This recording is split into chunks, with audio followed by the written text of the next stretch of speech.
Thanks a lot for the government of Kuwait and the League of Arab States and everyone else involved in preparing this great event. I'm very honored to be here and to look together with you and our panel of distinguished speakers into the different challenges that the region is facing in terms of water, energy and food security, and also what approaches are there already to tackle these challenges, especially in a region that is as diverse as the MENA region, but has also as much potential as the MENA region. So I'm very curious to hear our first speaker.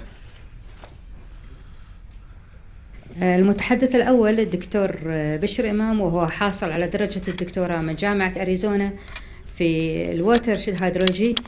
ودكتور إمام انضم إلى برنامج اليونسكو في انترناشونال هيدرولوجيكال بروجرام سنة 2010، وفي سنة 2015 انضم البرنامج اليونسكو ريجيونال هيدرولوجيكال at the Regional Bureau of the Sciences for the Arab States. تفضل. شرفنا دكتور. أهلا بك.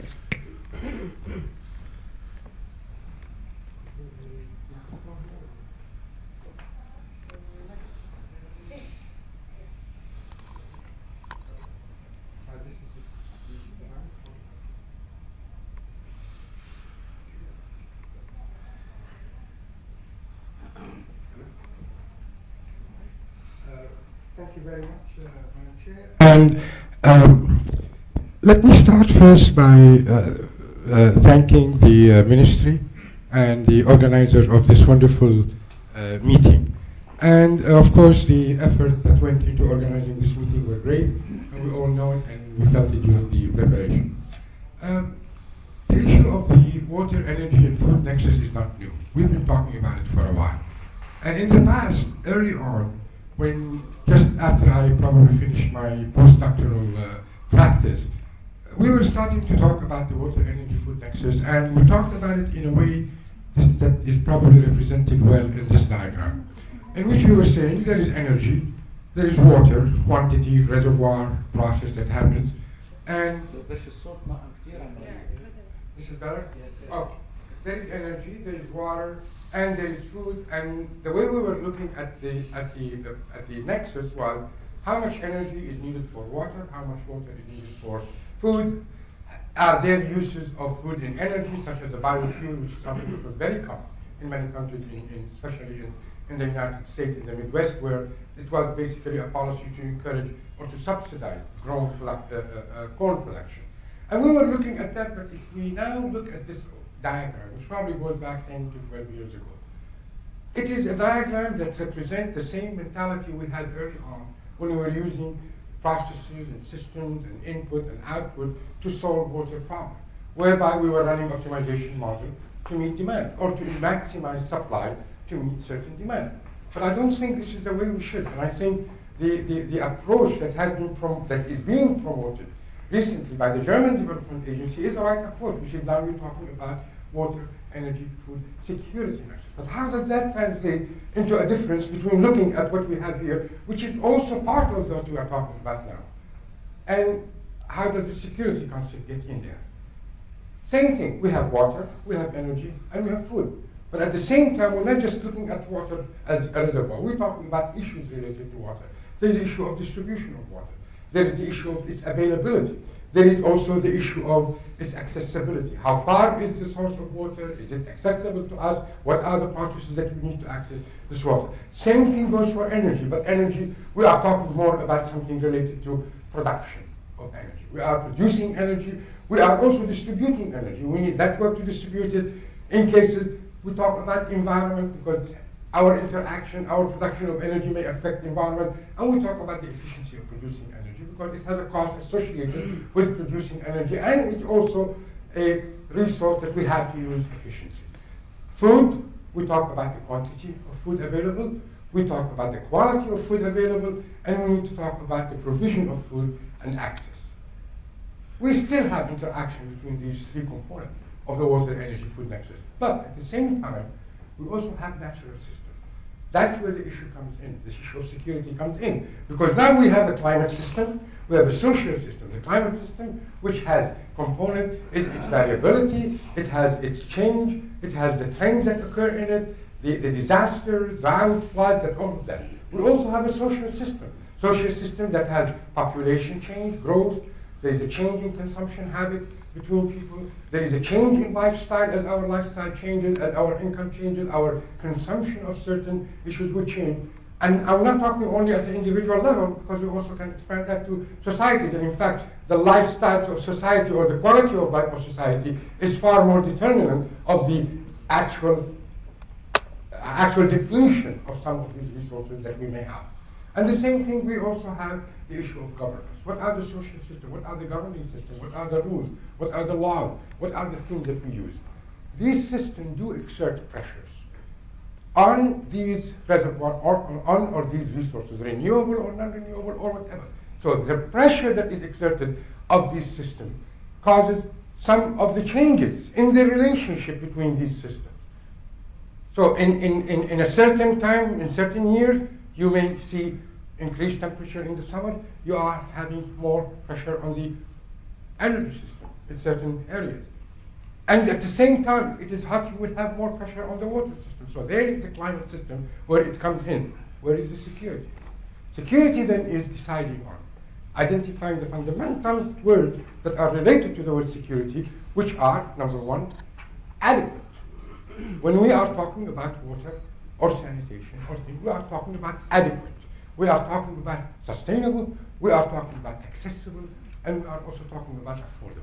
And this is an issue that is very important when we talk about water, when we talk about energy, and when we talk about food. There is no point in saying, yes, we are supplying food if that food is beyond the means of most of the citizens in any country. Same thing goes for energy. There is no point in saying, yes, we can provide so many energy units per day per citizen, but it's going to cost them their monthly salary or something like that. Of course, I'm exaggerating now, but in reality, this is the issue of security. Security is basically the adequacy of the amount available, of the resource that being made available, the sustainability of these resources. We cannot use everything we have in one generation, and the accessibility and the affordability.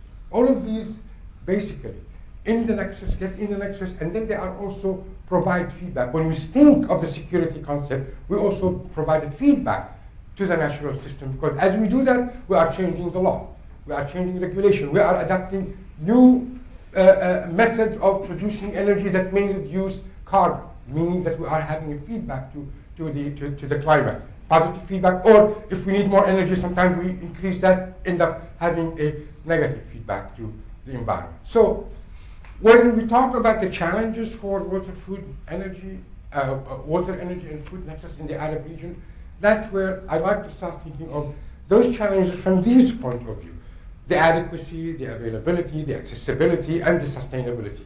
Let's look at some of the challenges we have.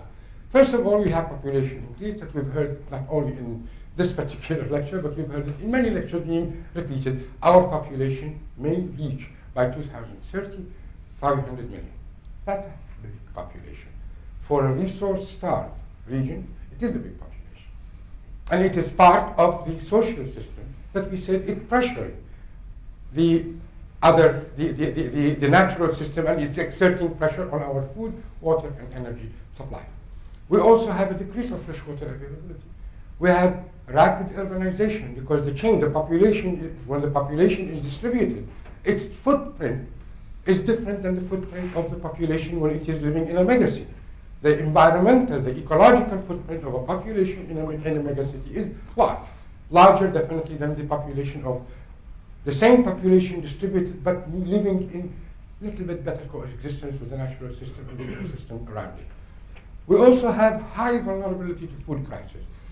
We remember that a few years back, there was a food crisis, and the prices of food in the Arab region jumped and never went back because of that food crisis that happened. And it was a food crisis, but also because of climate region, it was because of political issues, it was because of economical issues, and economical, I wouldn't call it war, but it was economic business issues sometimes that caused some of these food crises, not necessarily a real production issue. Sometimes it is a marketing issue that can cause a food crisis, based on whatever staple we're talking about. So basically, we also have, on top of the fact that we are dependent in our food, we also talk about continuing degradation of agricultural land. Part of it is with force, because we sometimes have to irrigate our crops with saline water. Part of it is because of bad management practice or not using the appropriate management practice, and part of it because of excessive irrigation and all of that. But we also have, and part of it also because of the abandonment sometimes of the agricultural land for different development processes, but without having that abandonment done in a way that is integrated within returning the agricultural land, for example, into another mode, instead of just becoming parking lot or something. So we are, again, a social system and industrial system, all of these are exerting pressure on the resources. We also have a lower efficiency, lower than needed efficiency of water in the agricultural sector. And you will see our colleague in FAO not just only talking about this, but debating it. In fact, in a very technical and highly scientific way of looking at things. In the energy, we do have significant disparity in energy availability, access, and use pattern between the Arab countries, and sometimes inside the same country. Nearly 14% of the citizens in the Arab region lack access to affordable electricity, or if we say energy, in that mode of thinking of energy. So, and we have lower renewable energy utilization than our potential for producing renewable energy. Whereas the depletion of our water resources is not only the fact that we don't have enough surface water, but we are depleting our groundwater resources. This is from, you see, in Tunisia, groundwater level declining; in Syria, groundwater level declining; Libya the same; KSA, Kingdom, Saudi Arabia the same; Jordan is the same; Morocco is the same, and I'm willing to bet that if we look at any country, you'll probably find the same pattern existing in all of the Arab countries. And we have had a meeting especially about that, to talk about how do we govern those resources when we are, having them depleted that much. That is going to be a major threat to our ability to think of the water, food, and energy in a security way, because now we are talking about availability, adequacy, how. So the challenge, the more we continue to do that, the more we make the challenge to get out of that harder and harder. There are things that we can do easy, or we can do starting from the practice. Unfortunately, in our food, what we eat outside, and I'm not talking about here, I'm talking any other country, in general, at the regional level, 17% of our cereals are imported, 45% of the meat we eat are imported, 74% of the oil we use in our cooking is imported, and this is from the FAO statistics. The MENA region also loses of that, and what we produce, we lose 14% to 19% of our grains. We lose 26% of the fish and seafood that is being fished in the sea. We lose 13% of the meat, and we lose, or waste, I'm not going to use the word because it's not always intentional, we use 45% of the fruit and vegetables that we produce. But where does that loss happen? 44% of the loss happens at the pre and post-harvest. And that is probably because of some of the issues related to agricultural practice, some of the issues related to the marketing that you cannot really harvest because you have not yet guaranteed the market. So the marketing in some countries which rely on smaller agricultural communities is very affected by what is the prices and who is controlling the market in the big city that is importing. So we call it sometimes. Who brings the food into the city and how is it transported? So these are issues that have to be addressed before we can start thinking of a water, energy, food security. We have 31% of our food is lost at the consumption stage. Now that is something each one of us can change. Each one of us, in every house, in every school, we can start promoting lower loss. And 34% think about it as water, food, and energy that is being consumed and saved by not wasting that much. So there are some challenges that we really have to look at. At the same time, as our population increases, we are doing not bad in certain areas. We are improving the yield per unit of farming, per unit of water of our product, but not at the same level that is required. We are way below the global average in improving the agricultural productivity, and we are in fact below the poor countries that are dependent on imported food in terms of improving our agricultural productivity or our crop yield.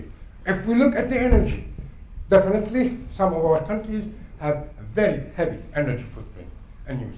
And there are, of course, very good news, because I tell you, the countries here that are listed among the top countries in terms of the energy consumption per capita are also among the leading in the world in terms of starting to go for green building, in terms of energy saving. And I think the United Arab Emirates won probably title number 2 or title number 1 in terms of using innovation and innovative approaches in order to enhance and in order to do green building. So this is an area that I think we are doing better, but that area has to be done through other mechanisms. And I think Dr.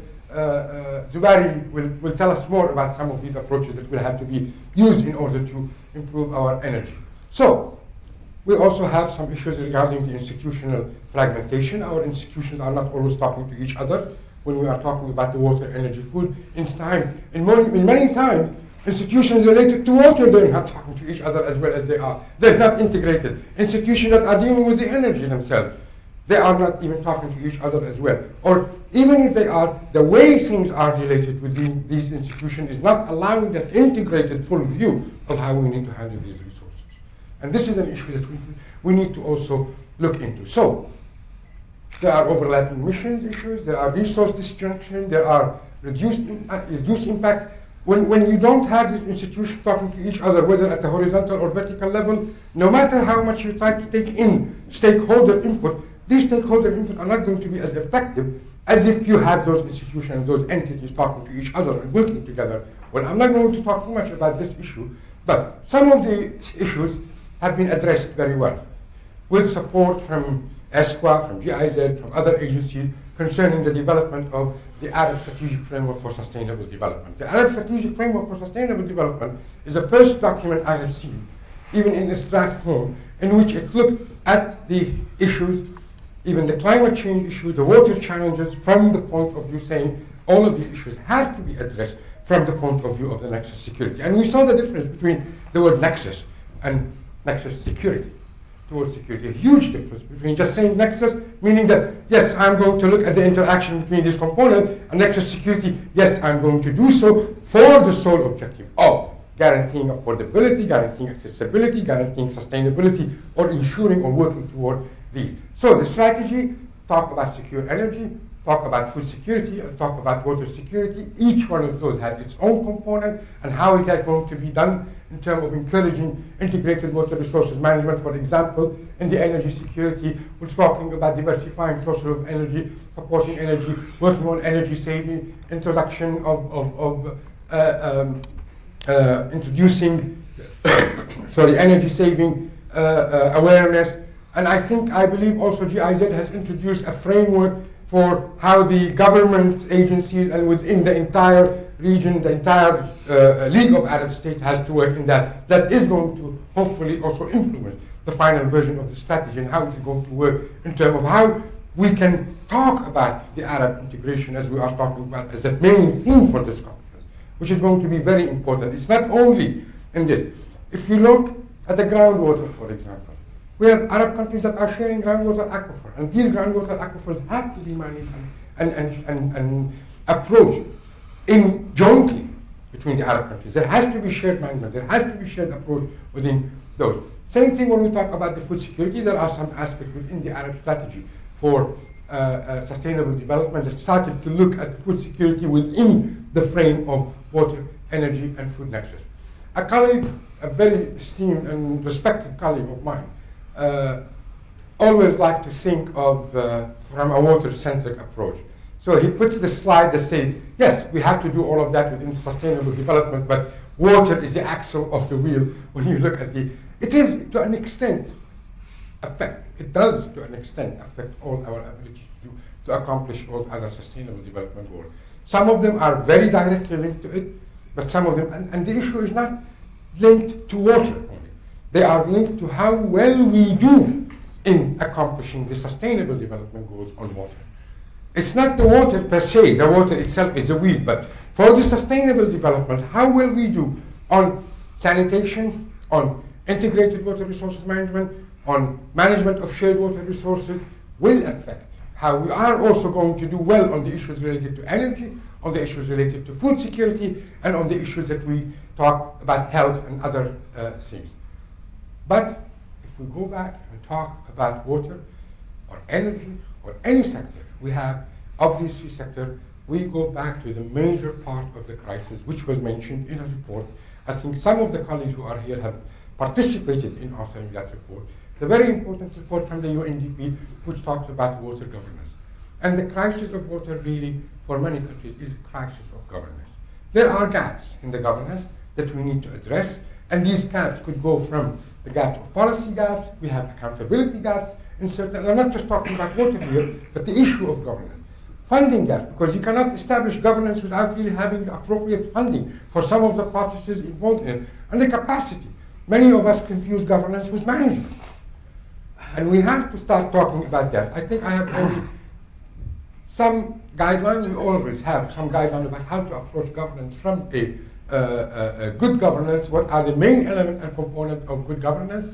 Some other opportunities also exist from the strategy for energy roadmap that was put by ERINA concerning the energy and energy sustainability in the Arab region, and how do we do that. So there are efforts in the region. And I think also one issue that we need to talk about is the issue of technology. This is a slide that shows grain production in the UK based on what kind of technological advances that happen in terms of the science, in biosciences, and how we went from certain just selection of species that you want to use in the 1880s to start development. This is from the day the issue of Mendel identified the concept of hereditary and genetic issues. And then you start looking at knowledge in pedigree. Now you're not selecting certain plant, you're selecting the plant for certain priority. But once we started learning more about genetic processes, we could see the huge increase in the production, because now we know more about the processes. So there is also some chance in that technological development that we can start to think of, whether in the food production, whether in managing on the farm using remote sensing application, using some of the other tools that are available for irrigation management. And if you look at the technology, this is a slide that was in fact used in one of UNESCO's report, 2014 engineering report, in which talks about technological waves. We are now currently supposed to be in a way that passed the digital revolution, passed everything, and now we are talking about a wave of major impact and major discoveries in what we call sustainability, science, and radical resource productivity, which is what we were talking about in terms of agriculture and all of that, and system design, biochemistry, green chemistry. So what I would like to say is that there are opportunities. There are things we have to do. We have to work on governance. We have to work on science and technology. But we need to start doing that. And thank you very much. And thanks for giving me the Thank you. Thank you very much for this very interesting and also very inspiring presentation. I think that gave us some food for thought for the session. There might be questions in the room. Just memorize them. We will have time for questions and answers and discussions after the presentation. I'd like to invite our next speaker, Professor Dr. Walid Khalil Al-Subari. He's Professor of Water Resource Management at the Arabian Gulf University. And is involved in a number of research projects and held and still holds a number of positions as chair, as dean of the College of Graduate Studies and other things. And he is an expert in hydrogeology and groundwater management, and also holds a PhD in that topic. The floor is yours. Yes. Yes. Oh,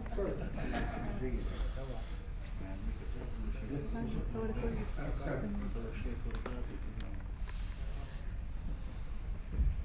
It was so light, you can't feel it.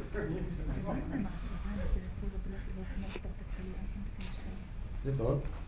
It's there. Oh, thanks. Took most of my work.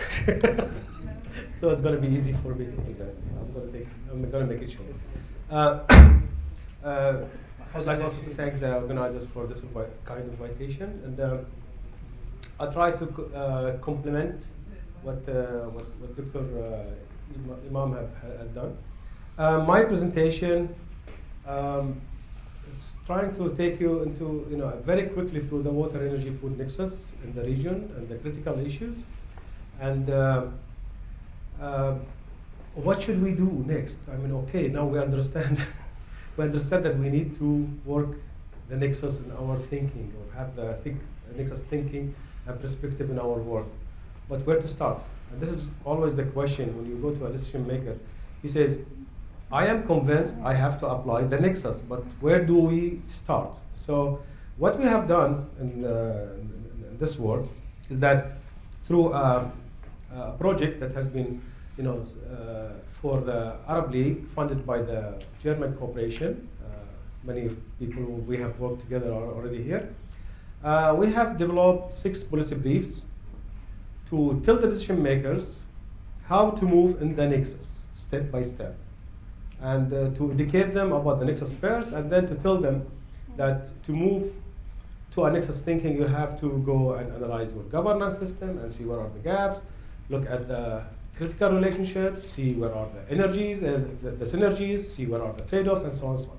So my presentation will actually rely mainly on this work, which is 6 policy briefs in Arabic and English.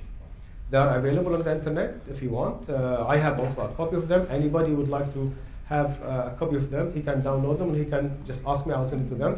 Unfortunately, all the hard copies has been finished. I think this has been distributed to the ministers of electricity and water, and the ministry and the food and environment. So so the purpose of these nexus policy briefs is to educate the decision makers in a very short,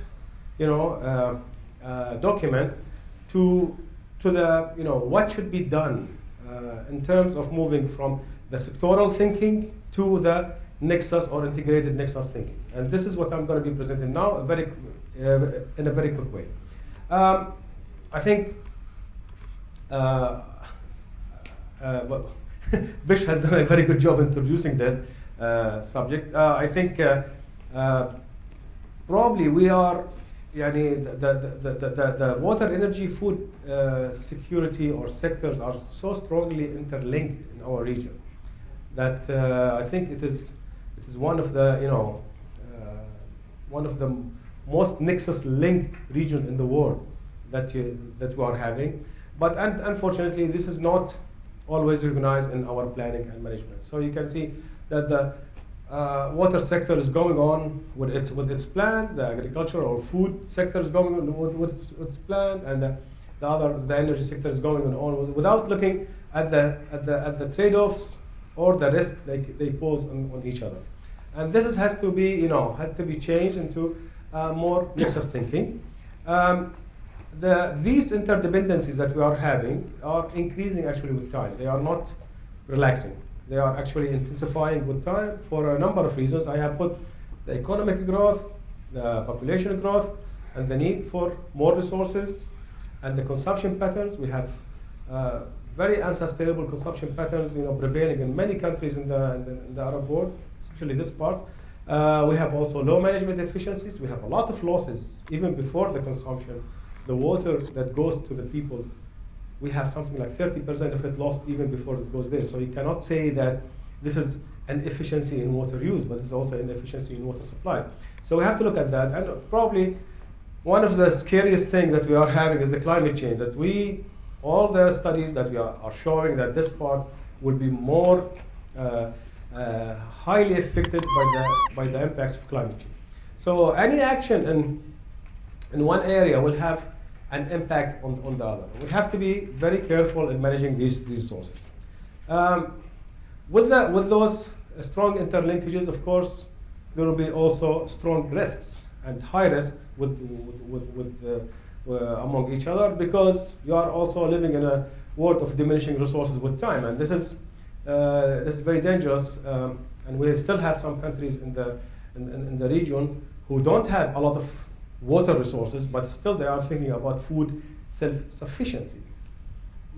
I don't talk about food security, I'm talking about food self-sufficiency, which means that they want to grow everything locally, which cannot be done because you are having limited resources. And this is what will happen, is that you're not going to be only losing your agricultural production, but you will also lose your water resources with it. So you are going to be jeopardizing 2 resources at the same time.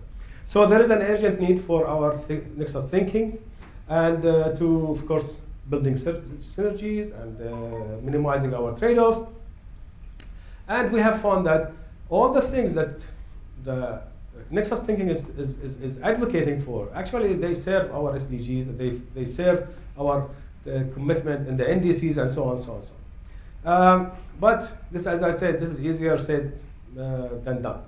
Most of the time, when you go to a decision maker, he says, I understand, I am fully agree with you, but tell me how to start, where to start, how to do that. And there are so many questions still need to be addressed, that how to mainstream this with water, energy, food nexus in an institutional structure that by itself it is fragmented. And not only fragmented between the three sectors, but also within the sectors, they are also fragmented. And this is now becoming a challenge for me. What are the better or best institutional and governance system that we have to have so we can have a good perspective for the nexus? And what are my capacity development needs? Should I take an engineer and teach him about water and energy and food? Is this practical to take an engineer or a professional and give him a three specialization at the same time? Or take one who is educated in certain specialization and tell him about the other sectors in a way to build his understanding for them. And this is what I'm gonna try to present. So quickly also, if you look at the definitions of the water, energy, and food, they are not the same, and not necessarily your objective in one of those will be meeting the others. If I want in the Gulf to meet the water security, okay, I will have to deplete a lot of energy. And that could impact my energy sector. And if I want to have food security, okay, I'm going to be depleting my water security. So I have to be very careful and not to go with these in an absolute term, but they have actually they are relative. And that's why why we need to have the nexus being as a major umbrella. So I'm just going to go very quickly on the status of energy and water and food, and then I'll go on the risks they pose on each other, and then we'll see how we can go forward. I'm not going to talk about all this because I have, I think, only 15 minutes or less than that. so I'm going to just I'm finished. So I'm going to just try to grab the most important thing, which I have highlighted because when I saw the schedule, I saw that I have only 15 minutes. So I just put the red things to talk about. Okay. Although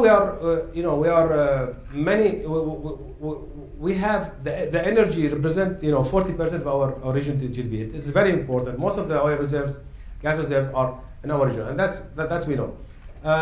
We have two types of energy of countries based on their energy. The energy rich and the energy import dependent.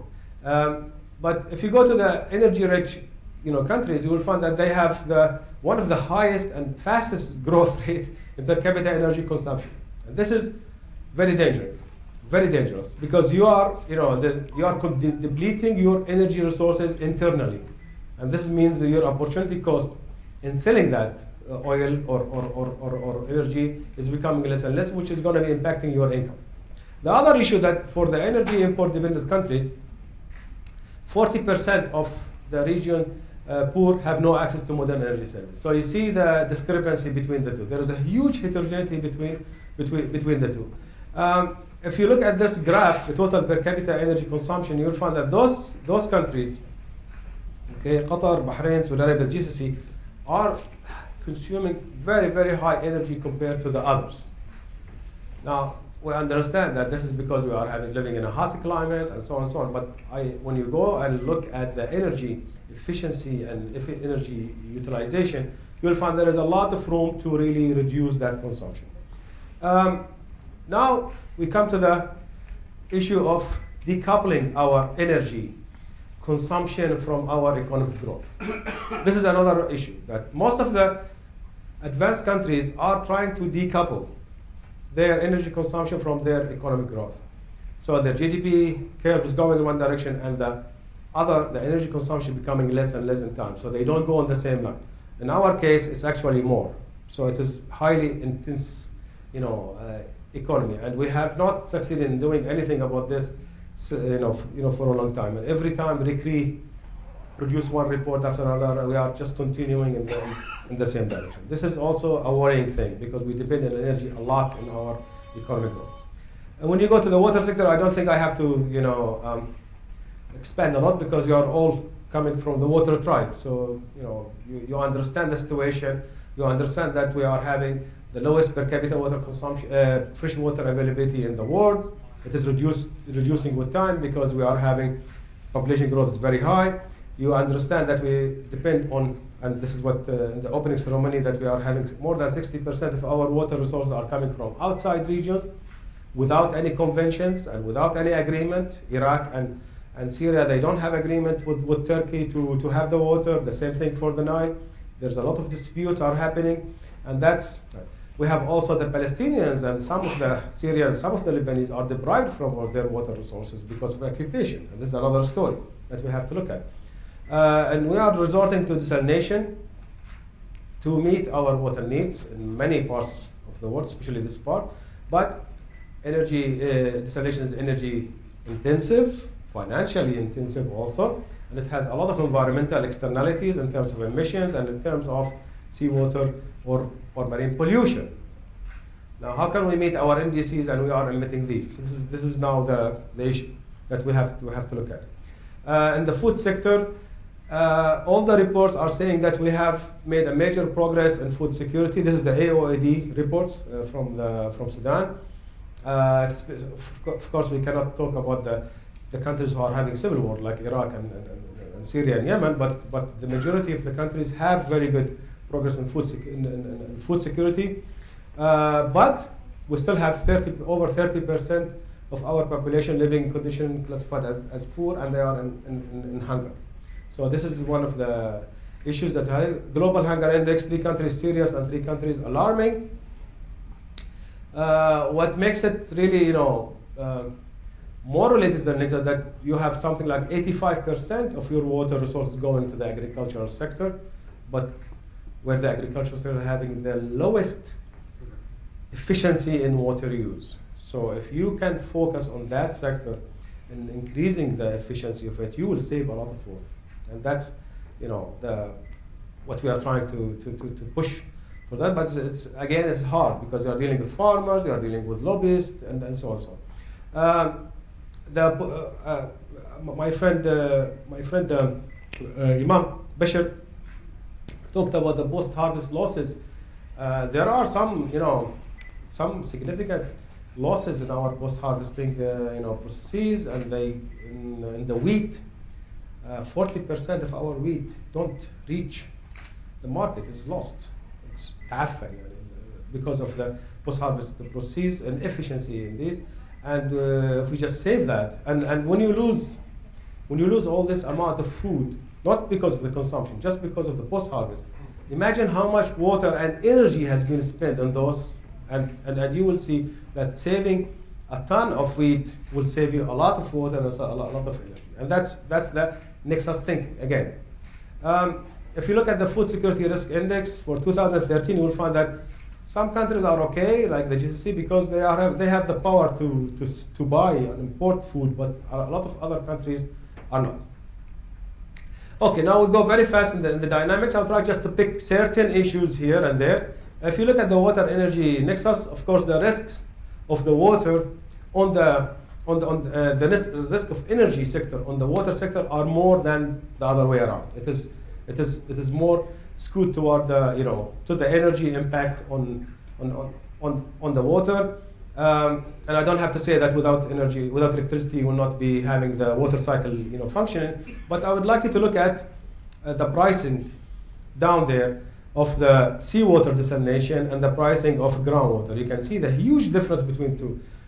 Once you start losing your natural water resources, you will have to go to the non-conventional water resources, among which the most important is desalination, and then you will have to pay more money. And that money actually 87% of desalination is actually energy consumption. So you have to think about that thing. In terms of water food, the water sector risks on food security are more than the other way around. The water If it is not there, you will not have actually an agriculture. Okay. Agricultural practices also impact on water by pollution and by overexploitation. So the risk of both are there. And there is a trend that many countries, especially the GCC, are started after the 2008 crisis. They started to buy land outside the, in water-rich countries, and that by itself is also a risk, because all these countries, when you go to most of these countries, when you go to them, you'll find that they have a high level of malnutrition. So this is almost done.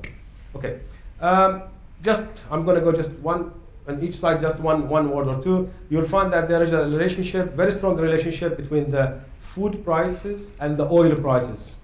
That's very strong relationship there. So whatever, when the oil prices go down, actually your food prices also, come down, go up. Okay, I'm gonna skip this. Okay, so what should we do to get out from this? I think number one, and we are still having a problem in this, that we have to bridge the knowledge gap. Still, we don't understand the relationship or the value of one sector or one in the other. So bridging the gap need an intensive research.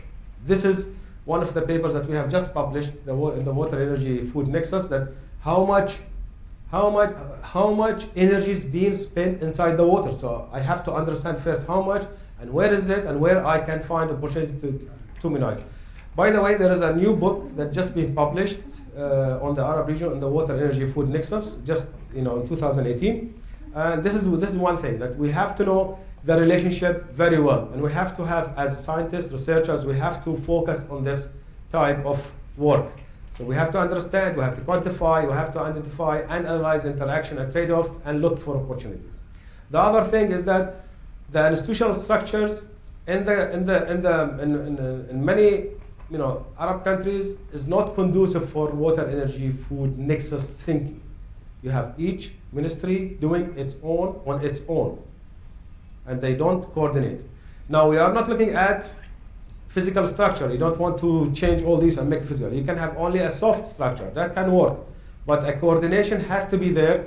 Otherwise, everybody will be thinking in silos, and then at the end, you will lose the resource. We have to build the capacity of our people in terms of individuals, in terms of tools, in terms of data collection, and integrated policy and planning. And we have to look at the technological tools. There is a lot of opportunities here, and I'm not going to go through them. I'm just going to show the pictures very quickly on those. This is actually the private sector has to take a role in this. I'm not going to talk about this. These are just some of the examples that the nexus has been looked at and tried to mitigate it. You have the solar desalination. You have wastewater, the waste to energy, innovation in a Samra treatment plant in Jordan. You have the Qatar pilot seawater greenhouse systems for producing fresh water, electricity crops. Crops here, we're talking about algae and seafood, not necessarily fresh. And we have the Sudan, one of the companies that's using the agricultural waste and producing energy from it. And we have also the integrated seawater agriculture system. These are all available in the policy briefs in details and so on and so on. And if you want more information on those, please, let me know. And thank you very much. I'm sorry about this delay. I'm sorry.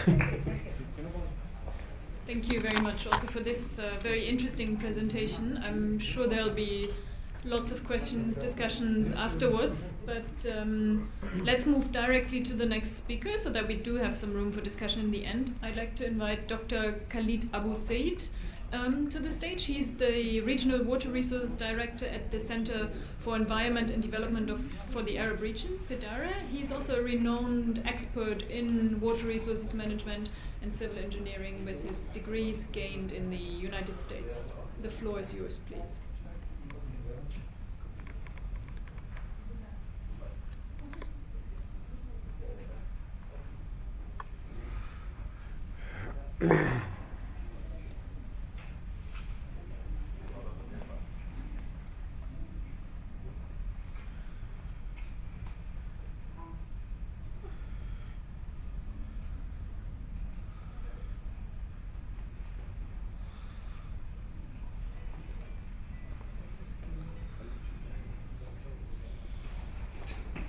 Okay, thank you very much.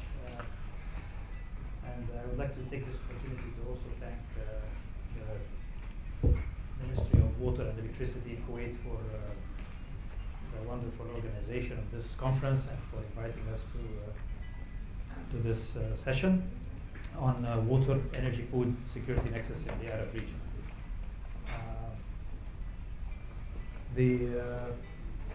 The first part of this is talking about the water for food scarcity and its impact on energy, especially in the Arab region. If you look at this graph, you will see that there is about 18 out of the 22 countries that are below the water scarcity limit of 1,000 cubic meters per capita per year, and only 4 countries are above that. This is as of the data of 2015. Maybe the situation is a little worse now. We heard this morning that there are maybe 19 countries that are below the water scarcity limit. The Arab countries are using about 24 billion cubic meters per year of fossil, non-renewable groundwater for food production, drinking, and this puts pressure, of course, on fossil energy, as well as it puts pressure on fossil energy to pump this water for usage. And this shows us that there is a very dire need for looking at the 3 securities in a nexus approach. If you look at the use of the water sustainability index, which is how much of the exploitation is in terms of renewability of the fresh water, we'll find that 10 out of 22 countries in the region are exceeding the 100% threshold, which is that they are exploiting more than the renewability of their fresh water. And this also puts, as I mentioned, pressure on energy. And if we look at the other hand on sources of energy, produced wastewater in the Arab region, and this could be a source for energy. And let's here also look at not just water, but the wastewater energy nexus as well, where there is a possibility of generating energy through wastewater treatment. In the region, we have about 24 billion cubic meters per year of wastewater that is produced per year. And a small portion of this is treated, and even smaller is reused. About 1.6 billion cubic meters per year is only reused out of this 24. And it's obvious that this low level of treatment and reuse has to do also with the high costs of energy. If we look at energy for water and water for food nexus together, I'm looking at the development of water resources, different sources of water, and how much it costs in terms of energy. This graph here shows developing water from lakes and rivers, from groundwater, from wastewater treatment, and if we look even at wastewater reuse, which is another step which uses more energy as well. And even if we look at sophisticated drinking water treatment costs, all these figures are in kilowatt hour per meter cubed of development. And this sophisticated drinking water is looking at treatment of very low quality water to up to drinking levels. And then seawater or saltwater desalination, which is the highest cost, and this is the range. Of course, it differs from one place to another, and also if you include transportation of this water to inlands versus coastal areas, it even costs more, going up to about 8 kilowatt hour per cubic meter. This graph shows how much is produced so far in desalinated water in the Arab region, and this is now reaching about 7 billion cubic meters per year of desalinated water in the Arab region, but it's about 60% of the desalination in the world. And of course, this is, if you look at the quick comparison of the energy graphs that we just saw, it demonstrates that pumping water from open water bodies, for instance, being fresh water or recycled agricultural drainage water at 0.37 kilowatt hour per meter cubed will be more economical than pumping groundwater, for instance, at a higher energy consumption. When renewable water is exploited, reusing treated wastewater for food production at 1.5 to 3.5 kilowatt hour per cubic meter would be more economical than using desalinated water at higher energy consumption. These kind of decisions of what source to use for what kind of use is very important. If we look at the groundwater, wastewater, desalination, energy, food, drinking water nexus as a whole, the policy decisions that we take today are going to affect the policy decisions that we're going to take in the future. Fossil, non-renewable groundwater is a water resource that is often of ultimate quality, and in most cases doesn't require sophisticated treatment for drinking. So what is the best use for this kind of resource? Should it be allocated to agriculture, which is a high intensive use development or use? Or is it better to use it for domestic and drinking water, which does not need a lot of treatment because it's already, groundwater is usually, especially fossil fresh water, is usually of good quality. These are the kind of questions that we need to make and to look at in a nexus approach, which will provide insights to the policy decisions that need to be made. So exploiting non-renewable groundwater in agriculture at 0.48 kilowatt hours per meter cubed will quickly result in the need to make drinking water available at energy requirements that are higher in the future, whether it is by treating wastewater for that level of use, or even desalination. So strategically using non-renewable groundwater for domestic and drinking purposes at a lower energy requirement, 0.48 kilowatt hour per meter cubed, will sustain it for a longer period of time and will generate wastewater that could be used then for agriculture, or reused and treated and reused for agriculture at an energy level that would be competitive with the availability of this kind of water. This is an example of a water for food policy decision that, when taken within a nexus approach, could contribute to a long-term energy security and water security alternative. Water for energy, it is obvious that moving into renewable solar and wind energy would be less water consumptive than fossil fuel extraction and refining and even hydropower. However, it is important to harness the little remaining hydropower potential in the Arab region. We don't have a lot of hydropower potential still left, but it is good to make use of it. But making use of it through methods that does not also lose water. You can generate hydropower using in-stream turbines, using all the water outfalls that we have. We can have mini hydropower installations for any waterfall, whether it's an irrigation fall, drainage, agricultural drainage fall, cooling the waterfall, or wastewater outfall.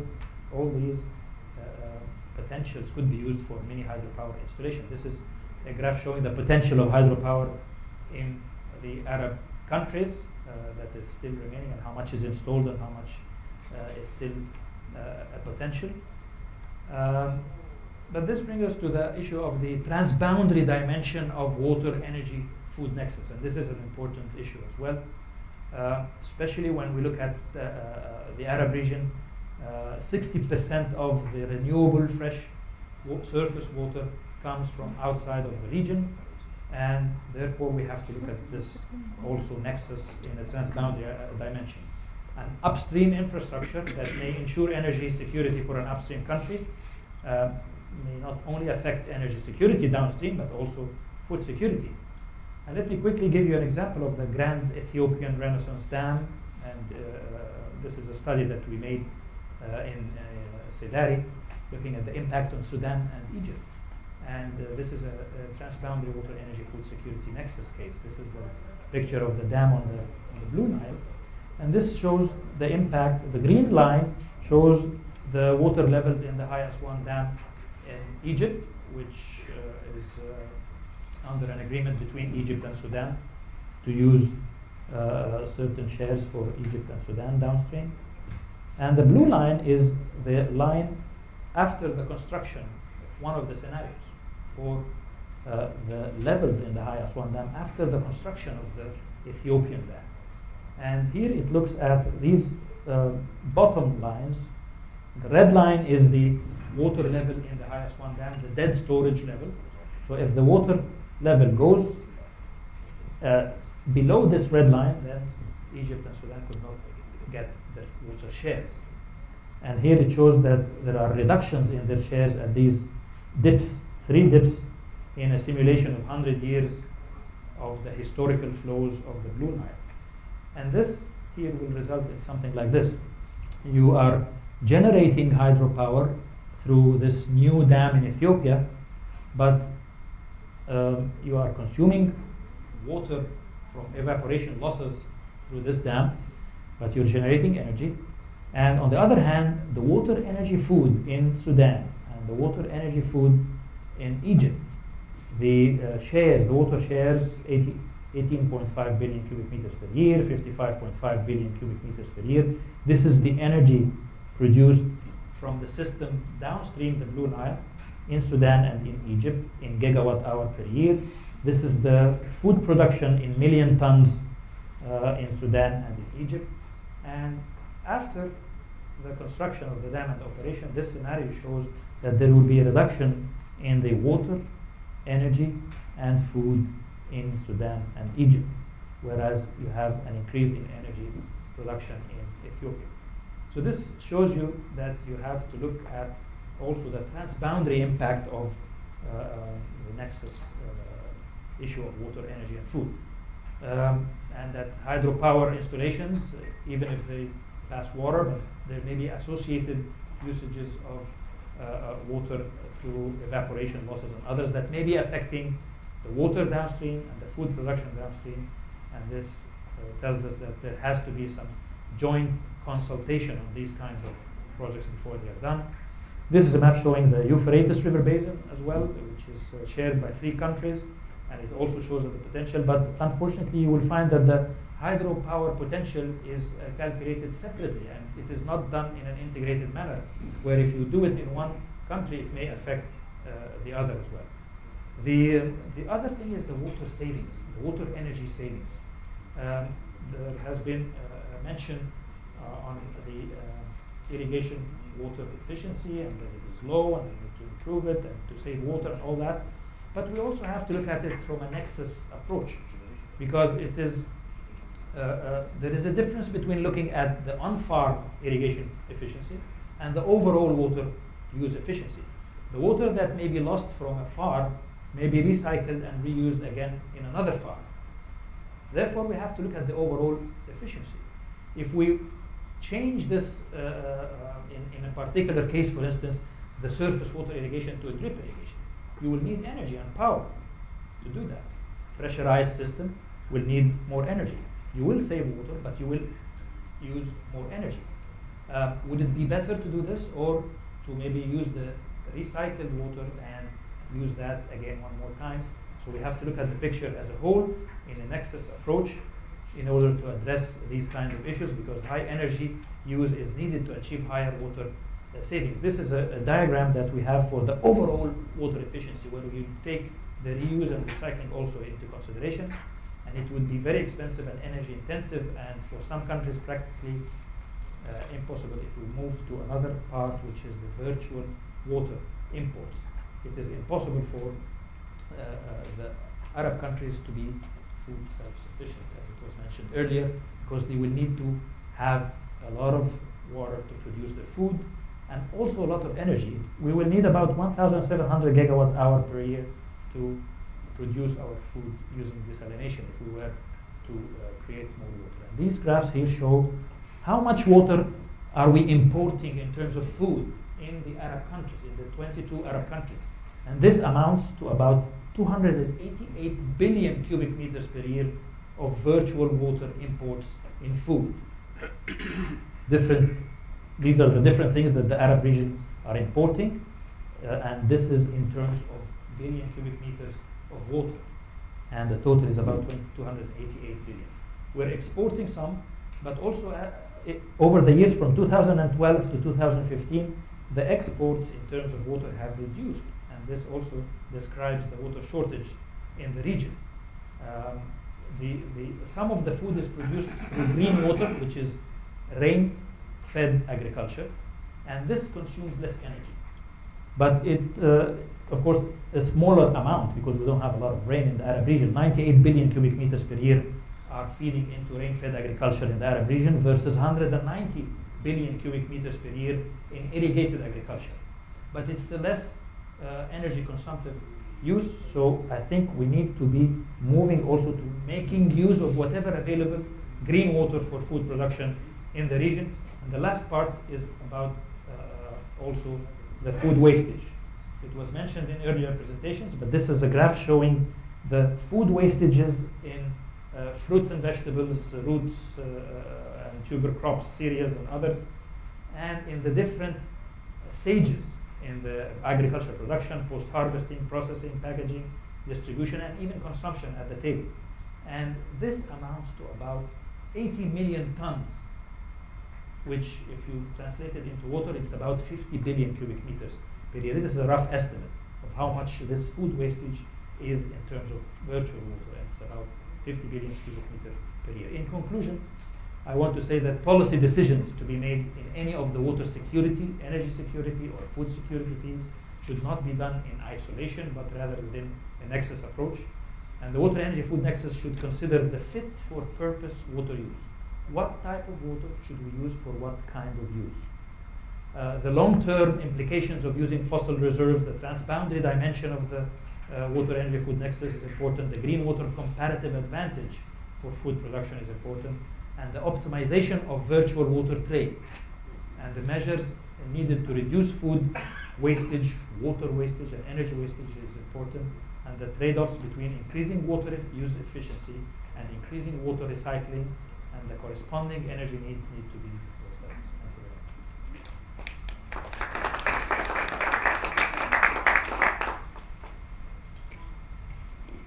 دكتور خالد، شكرا على هذه المحاضرة الشيقة والمعلومات المفيدة، ويعني وأنا أستخلص منها أن اتخاذ القرار المناسب فعلا في استخدام نوعية المياه مثلا مياه جوفية ومختلفة لتحقيق الأهداف بعيدة المدى هو فعلا قرار يترتب عليه حاليا ومستقبليا النتائج.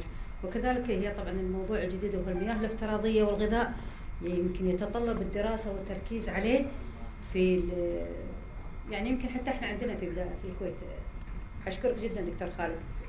الباحثة اللي معانا حاليا الأستاذة أمل إسماعيل، حاصل على بكالوريوس العلوم في الكيمياء وطالبة ماجستير في الطاقة المتجددة، وتعمل أخصائي تخطيط وسياسات الطاقة في هيئة الطاقة الجديدة والمتجددة، عضو البرنامج الرئاسي وعضو مجلس التنمية المجتمعية الرئاسية في مصر. اشتركت في العديد من المؤتمرات الوطنية في هذا المجال، وحاليا سوف تعرض لنا محاضرة ومنهجية جديدة في الترابط بين المياه والطاقة والغذاء. تفضل أستاذ أمل.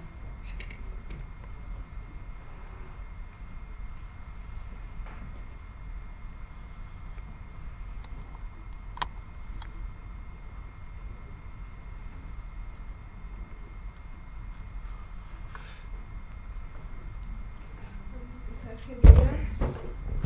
اسمحوا لي في الأول أقدم شكري للجنة المنظمة للمؤتمر ودولة الكويت على هذه الدعوة الكريمة، وإني أكون متواجدة النهاردة وأتاحت لي الفرصة أن أكون موجودة في وسط هذه الكوكبة الكبيرة من الخبراء والمتخصصين في مجالات الطاقة والمياه. أحب أشكر كمان الدكاترة اللي سبقوني على ال valuable presentations اللي هم قدموها، والحقيقة اللي غطت جزء كبير جدا من موضوع الجلسة النهاردة، وهو الترابط ما بين الطاقة والمياه والغذاء، تحقيق التنمية المستدامة في الوطن العربي.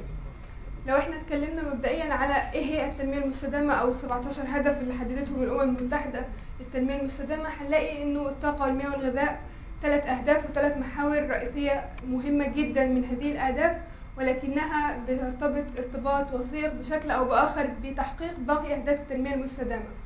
فمثلا على سبيل المثال للقضاء على الفقر او الجوع او التمتع بمستوى معيشة معقول وحياة كريمة، لابد من توفير هذه الأساسيات للمواطن. فلابد أن يتمتع أو يحصل على مياه صالحة للشرب، على غذاء صحي، على مصادر وخدمات الطاقة والكهرباء. وبالتالي فتحقيق الترابط ما بين هؤلاء ال3 قطاعات وهؤلاء ال3 محاور هو أمر هام لابد أن تفكر فيه الدول العربية وتأخذه عين الاعتبار وتبدأ في تحقيق هذه الاستراتيجية أو هذه السياسات والآليات لتحقيق هذا. أيضا هو من المشكلات المزمنة للنمو الاقتصادي والاستقرار الاجتماعي في الوطن العربي. زي ما تفضل الدكاترة وقالوا إنه علشان نحصل على طاقة بتيجي غالبا من المصادر المائية، والمصادر المائية بتستخدم للزراعة وتوفير الغذاء، وتوفير الغذاء بيحتاج للطاقة بيحتاج للمياه. إذا الثلاث محاور أو الثلاث قطاعات بيرتبطوا بارتباط وثيق جدا ببعض، واستهلاكهم بيرتبط ببعض، وأيضا إنتاجهم بيرتبط ببعض. طيب لماذا المنطقة العربية أو ليه المنطقة العربية بالأخص لابد أن تأخذ في عين الاعتبار الترابط ما بين هؤلاء الثلاث قطاعات؟ برضو زي ما احنا عارفين انه المنطقة العربية بتحتوي على حوالي 5% من سكان العالم، حوالي 400 مليون نسمة. هذه الكتلة من السكان بتحتوي فقط أو بتملك فقط أقل من 1% من مصادر المياه العذبة حول العالم، ولكنها أعلى معدلات استهلاك في المياه، سواء المياه المستخدمة في الاستهلاك اليومي أو الشرب أو المياه المهدرة في الزراعة، حيث نجد أن أكثر من 85% من المياه مهدرة في الممارسات الخاطئة للزراعة والري. كما أنها أيضا تحتوي أو تملك أكثر من 50% من صادرات الغذاء، أي بتستورد غذاء بأكثر من 50%. مع ارتفاع الأسعار في الغذاء وزيادة في عدد السكان، هذه ستكون كارثة في المستقبل. أيضا الدول العربية بتحتوي على أكثر من 57% من احتياط النفط والبترول والوقود الأحفوري، على الرغم من أنها بتعتبر أيضا من أغنى المناطق بالطاقة الشمسية ومصادر الطاقة المتجددة، ولكنها إلى الآن غير مستغلة الاستغلال الأمثل. المنطقة العربية بتعتبر من أكثر المناطق عرضة للتغيرات المناخية، وأيضا أكثر المناطق بتتأثر بالتأثيرات أو الأحداث العالمية والسياسية. بالحديث عن القطاعات الثلاثة، الطاقة والمياه والغذاء، التحديات التي تواجه كل قطاع وكيفية التغلب عليها بآليات أو سياسات مبسطة جدا يمكن للدول العربية اتباعها لتحقيق هذا الترابط. فمثلا على سبيل المثال تحديات الطاقة، هنلاقي ان الدول العربية بتعتمد بشكل أساسي وشكل كبير جدا على مصادر الطاقة التقليدية والبترول، ومع زيادة عدد السكان فتزداد الطلب على هذه مصادر الطاقة وبالتالي سرعة نفاذها. أيضا الدول العربية وعدد كبير منها مازال يعاني من تحديات البنية التحتية وشبكات نقل وتوزيع الكهرباء، فهناك أكثر من 50 مليون مواطن في الدول العربية لازال يعاني من عدم حصوله على مصادر الطاقة والكهرباء حتى الآن. أيضا الدول العربية لم تفعل أو لم تحقق بفاعلية مبادرات كفاءة الطاقة وترشيد الاستهلاك حتى الآن، وأيضا عدم الاستغلال الأمثل لمصادر الطاقة الجديدة والمتجددة. والأهم من ذلك هو البحث العلمي في التقنيات الحديثة والأدوات المستخدمة في التغلب على مصادر الطاقة، والاستغلال الأمثل لمصادر الطاقة التقليدية من البترول والغاز الطبيعي لاستغلاله بشكل أنظف وبشكل أكثر استدامة، يقلل من التكلفة ويزيد من كفاءة هذه الموارد في المستقبل. ويمكن التغلب على تحديات الطاقة بعدة أشكال. كلنا نعلم جيدا أنه إذا تشجيع الاستثمار في قطاعات الطاقة المتجددة وتشجيع دخول القطاع الخاص في مشروعات الطاقة المتجددة، دعم البحث العلمي ودعم الابتكار في هذه القطاعات، بناء الكوادر العربية الشبابية قادرة على التعامل مع تحديات الطاقة والمشروعات الجديدة في مجالات الطاقة أمر مهم جدا. أيضا تحديات المياه، الدول العربية بتعتبر من أفقر المناطق في المياه العذبة، وتعتبر حوالي 19 دولة عربية بتعاني من ندرة المياه، من بينهم 14 دولة عربية تعاني شحا حقيقيا في المياه، وبالتالي هناك أزمة حقيقية في الدول العربية، أيضا مع ارتفاع عدد السكان وارتفاع معدلات الاستهلاك والممارسات الخاطئة التي تؤدي إلى هدر أو تلوث المياه، والأساليب الخاطئة في الزراعة والري والتي تستهلك أكثر من 85% من مصادر المياه، وقلة الاعتماد على معالجة مياه الصرف وتحلية مياه البحر في معظم الدول، على الرغم من أن دول الخليج العربي هي أكثر الدول استخداما لمحطات التحلية، ولكن بتكلفة عالية جدا وبكفاءة أقل، وزي ما الدكاترة قالوا بتستهلك طاقة أكبر بكتير مما تنتجه في تحلية أو معالجة المياه. تحديات المياه بتؤثر بشكل أو بآخر على تحديات الزراعة أو إنتاج الغذاء. فمع ارتفاع أسعار الغذاء وضرورة توفيره لكل المواطن في الدول العربية، حيث تنفق الدول العربية حوالي 35 ل 65% من الدخل القومي في توفير الغذاء، والأنظمة الخاطئة في الزراعة وهدر المياه وعدم التوسع في استخدام المياه المعالجة وعدم اللجوء إلى تكنولوجيات حديثة للزراعة وأدوات حديثة للزراعة وتنوع المحاصيل وعدم زيادة الرقعة الزراعية أو استصلاح الأراضي، كل هذا سيؤدي إلى مشكلة حقيقية في القطاعات الثلاثة والتي باعتبارها مرتبطة ببعض. إذن الترابط بين الطاقة والمياه والغذاء هو أمر حتمي وضروري للدول العربية عليها اتباعه من خلال عمل تطبيق منظومة من الآليات والسياسات في الدول العربية، كل دولة على حدة، وأيضا ضرورة التعاون والتكامل فيما بينهم.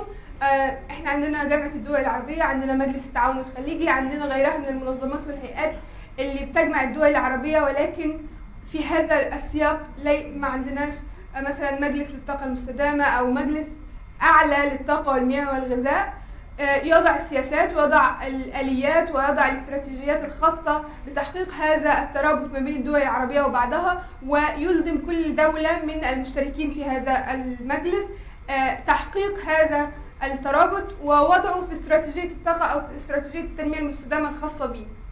فملامح الترابط بين المحاور الثلاثة ممكن أن تنبع من تحقيق الاستخدام والاستغلال الأمثل للموارد بكافة أنواعها، إرساء وتدعيم مبادئ الإدارة المتكاملة للموارد في الدول العربية، مثل ما قلنا أن ننشئ مجلس طاقة ومياه وغذاء يكون عربي إقليمي منوط بتطبيق هذا الترابط ما بين القطاعات الثلاثة، تنمية وتأهيل الكوادر العربية والدولية في مجالات الموارد الثلاثة لتصبح قادرة على الإدارة الرشيدة للموارد وتطويرها، واستحداث أساليب وتكنولوجيات وتقنيات حديثة تزيد بها كفاءة هذه الموارد وتقلل من تكلفتها، تعزيز مواجهة التغيرات المناخية المحتملة والتغلب عليها.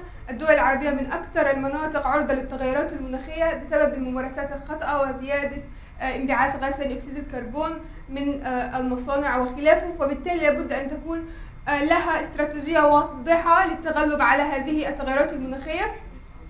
دعم البحث العلمي والتكنولوجيا الحديثة والاستفادة من الخبرات العربية والعالمية في هذه المجالات ونقل الخبرات فيما بين الدول العربية وبعضها. تشجيع الاستثمار في مشروعات التحلية ومعالجة المياه، ولكن باستخدام أساليب حديثة وتكنولوجيات حديثة تزود من الكفاءة وتقلل من التكلفة.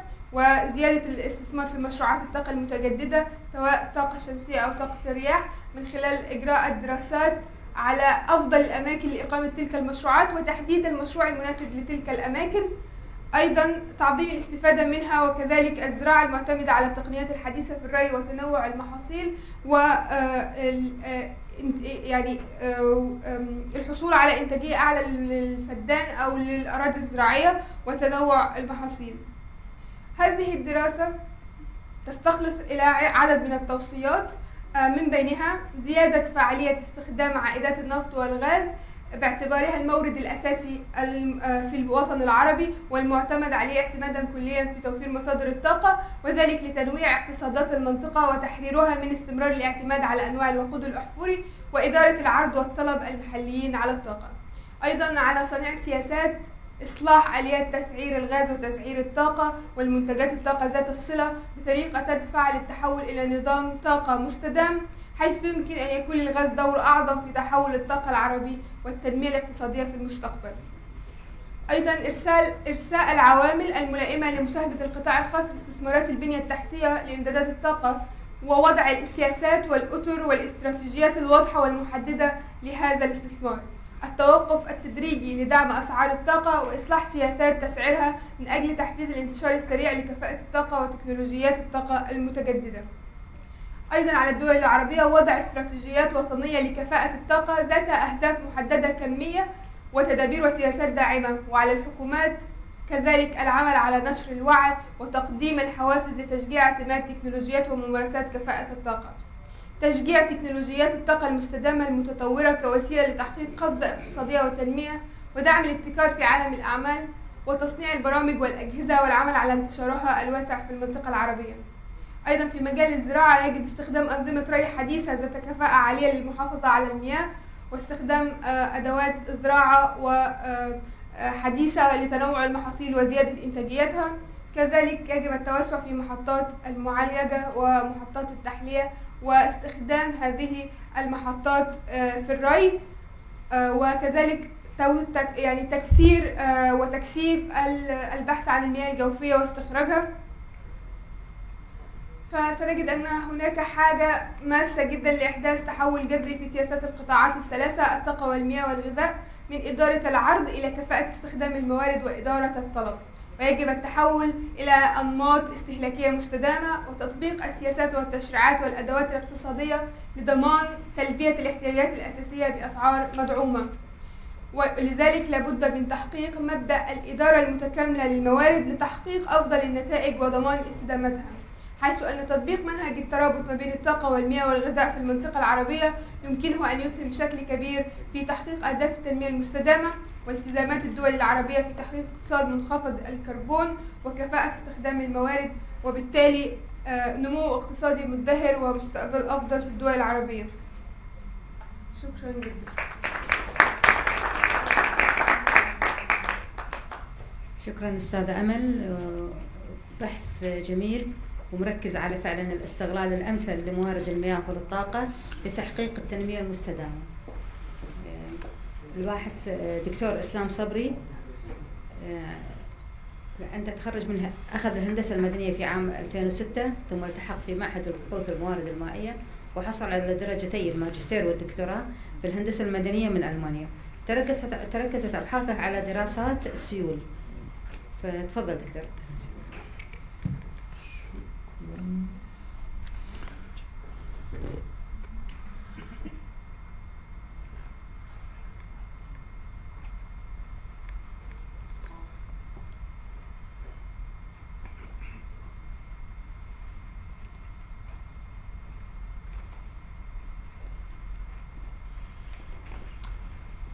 Okay, good afternoon, everybody.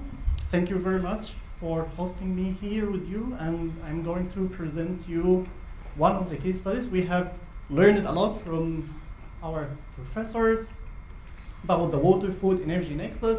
For me, I'm trying to go through one of the major problems for the Arab region, and I try to present it to you with the solution. So my presentation is titled as Potential for Improving Water-Food Nexus in Sudan's Irrigation Schemes and Its Implications for Egypt's River Nile Flow. So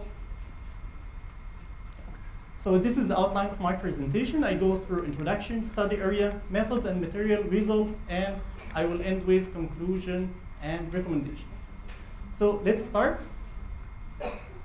So you know that there are many of the transboundary countries, and if we focus about the Egypt and Sudan, they are the most downstream countries in the River Nile basin, and for both countries they depend mainly on the River Nile. Like for Egypt, we need, or like we have our share, or like for the total water resource around 95%, and 70% of this water resource comes from the Ethiopian plateau. And of course, Professor Khaled mentioned about the GERD, and this is a fear about the Ethiopian high dam there, and there is other challenges that we should fear about, like climate change and the upstream development, which have been conducted by many researchers, and one of them called just came to conclusions that around 22% of these water resources would be reduced. So another thing, and we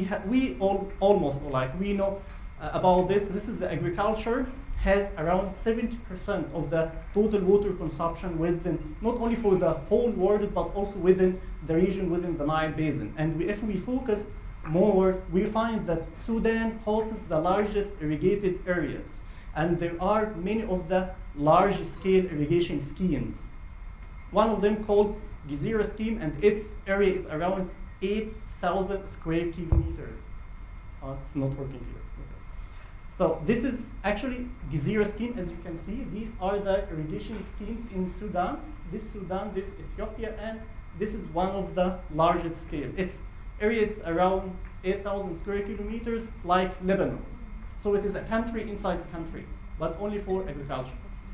And to talk about the problem, about this scheme, and in the context of water-food nexus. I'm not talking now about energy, but there is a future research we are going to do this. But for our presentation, we talk about the problem about water and food. There is, of course, nexus between there, or like a relationship between them, and my colleague already mentions that. But what about Gezira scheme? If we see, especially for Gezira scheme, it withdraws around 6 to 7 billion cubic meter per year, just for the agricultural production. And the main problem is the water use efficiency or irrigation efficiency. The overall irrigation efficiency is very low. It's around 44%. So this means there is another 56% are not utilized. What else?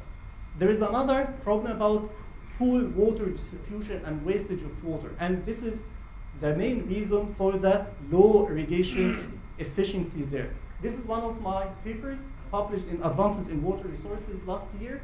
And we have made a comparison, like monitoring for the whole scheme since 2000 until 2013 using remote sensing data, and we found that there are major problems with the scheme about the irrigation channel, and there are many of the water accumulation and spill over through the channel. That's why there is a poor water distribution there.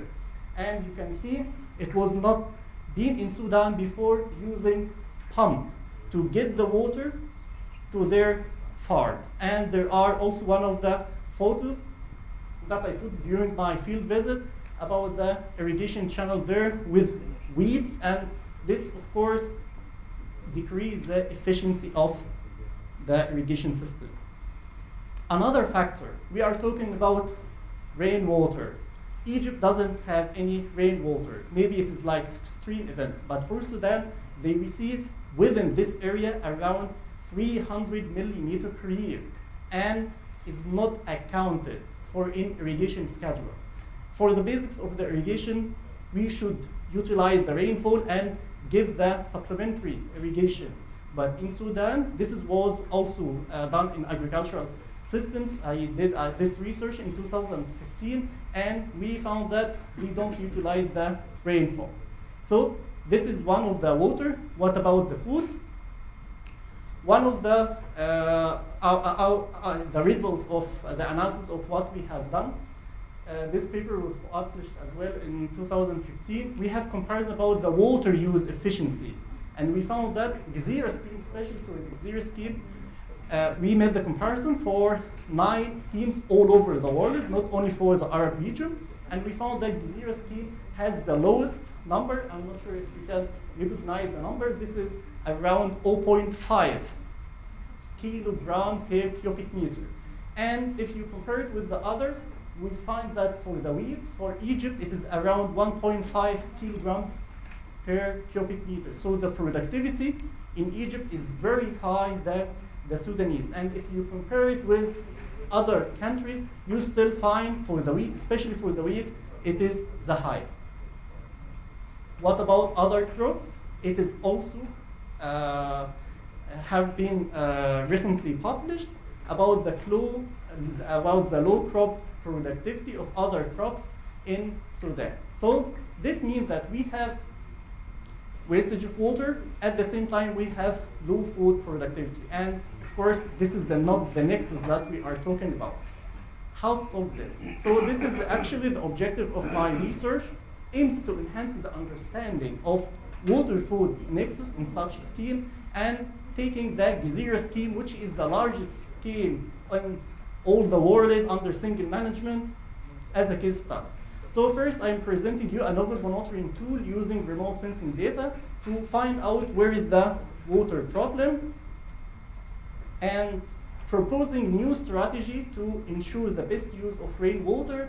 At the end, we have to convince decision makers. It is good to see the problems and to provide solutions, but how to convince the decision makers? And this was my last objective, to investigate the implications of downstream flow due to possible increase in scheme efficiency. We will see how much water we can save to provide this information to the decision maker. So let's go to Sudan. Gzira scheme is one of the largest schemes, as I mentioned, and this is the coordinate. Actually, Gzira scheme is managed by 2 dams, so the irrigation water is stored in Roseras Dam, and it is regulated by Simnar Dam through 2 main channels, as you can see. And through this channel, they call Gzira and Managil. The main crops, they have major crops, just 3 crops during the summer season and 1 crop during the winter season. For summer season, sorghum, cotton, and groundnut, which is the rainy season. And for the winter season, they have wheat. This just to give you about the average rainfall distribution and the irrigation water to the scheme. As you can see, the rainy season starts from May, June, until October to November. And this is brief about the scheme. So what we do, first we would like to identify the water problem. I have mentioned this. This actually we succeeded last year to publish, so we developed a new approach. It is published in Advances in Water Resources to monitor the wastage of water. The idea is combining 2 factors, actual evapotranspiration, which is one of the very important parameter for the agricultural water management, and one index called Normalized Difference Vegetation Index, the NDVI. And I did also this in 2016 within the scheme. I compared several models. It is not like just pick one model for actual evapotranspiration estimate, but I made several analyses using different algorithms, and I found that the simplified surface energy balance, or SSEP, model is the most appropriate for the scheme. So I used this, and for the equation is very simple.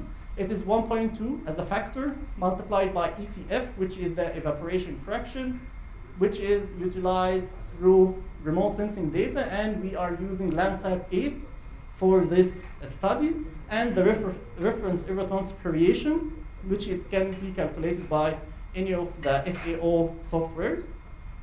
NDVI, using also the Landsat images, and we use different bands like near infrared and red to get the index. And combining this, just to know how to identify the water, if we have irregular shape and we have high evaporation, and for NDVI, if it is very low number from 0 and negative values, then we can identify it as a water pixel in agricultural areas. Potentiality of rainwater harvesting. First, what is the rainwater harvesting? It is collection and of concentrated rainfall for its beneficial use. This means that it is not rain-fed agriculture. I don't get the rainfall, but I have to concentrate it and direct it for beneficial use. For me, as a civil engineer, there are many parameters. Of course, the most important is the physical, to see the visibility of this, and there are other parameters like the environmental, socio-economic, and others, but for me, I focused only for the physical parameters, which means that these factors, the crop water requirement I would like to get, design rainfall amount, which is collecting rainfall data more than 30 years and making the return period for this to be sure about the design rainfall that I am going to do. And we design the model of the catchment. There are 2 methods or techniques for this. The one, it's like collecting from the catchment, but for Gzira scheme, it's really flat area, and for the rainfall is around 300 millimeter per year. So we found the in-situ technique within the scheme itself is the proper technique for Gzira scheme, and we have selected the inter-row water harvesting technique. As you can see, we have to get the ratio CA to CU, which is the cultivation area to the catchment area. So the concept, I am planting in this area, my crops will be here, and I try to use the land resources to collect water, the rainwater, and divert it or make it available for the plants or for the agriculture. What about the implications to convince the decision makers? Very simple model. We can, through this schematic, It is like we have queue to the Sitar Dam, and we have another queue to Gizir and Managil, and the rest go to the Blue Nile, which, as I showed you within the map, to the other users. Not Egypt, but could be also in Sudan. But we have utilized decision support system. There are many of them. And most of them, and this is a research gap about this, most of them, they are using either the existing irrigation efficiency or trying to get the average. So we updated one of the latest model developed by Kevin Weller in 2016, who conducted a study of the effect of the GER dam on the downstream countries. And we have updated the river wear model with the data and enhanced the target efficiency to be the highest for the surface irrigation, which is 75%. So the time of harvest, the results. So for the monitoring, this work is done in 2014, and you can see like when mixing the parameters, you can identify water spillover and water accumulation. For the previous studies, as I mentioned in 2017, it was done for 2013. So the situation is still the same. Excuse me, 2 minutes. Okay, I'm almost done. For the rainwater harvesting, we got the design rainfall. It's around 250 millimeter, and the catchment area to the cultivated area from 6 to 7, which is very high. It is not proper, of course, to convert the irrigation scheme to be a rate-fed scheme. So the idea is just to convince or try to convince the farmers and decision makers to utilize their rainfall there, and this would help the distribution problem and can increase, according to the literature, more water for the planet, so it could increase the planet production. What about the implication? As you can see, we have simulated the past with the average of the irrigation efficiency from 44 to 75. We found that 1% of enhancing the irrigation efficiency of the scheme could save 68 million cubic meter per year. And if we reach the maximum, which is 75%, we can get 2.6 billion cubic meter per year. And this can be used by other water users downstream. So at the end, to have the successful relationship, or like to have the concept about water and food nexus, we can use the advanced technology like remote sensing to find out first what is the problem and then try to solve it. And this is what we have done so far. Water harvesting would help in accounting rainfall for irrigation scheduling, or try to educate farmers to utilize this. We can use also the advanced technique about like a meteorological forecast. Around 2.7 billion cubic meter could be saved.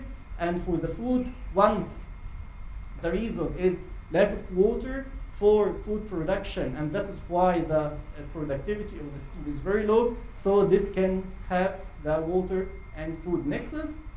And as a recommendation, Nile Basin countries cooperate in enhancing the irrigation efficiency. And thank you very much.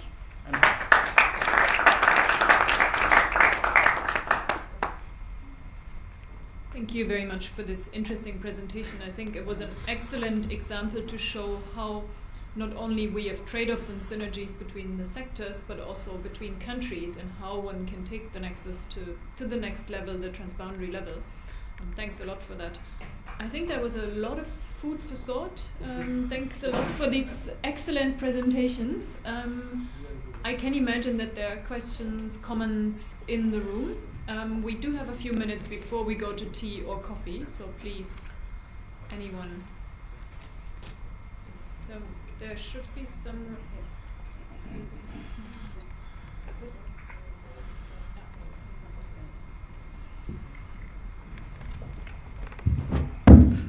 شكرا للمحاضرين.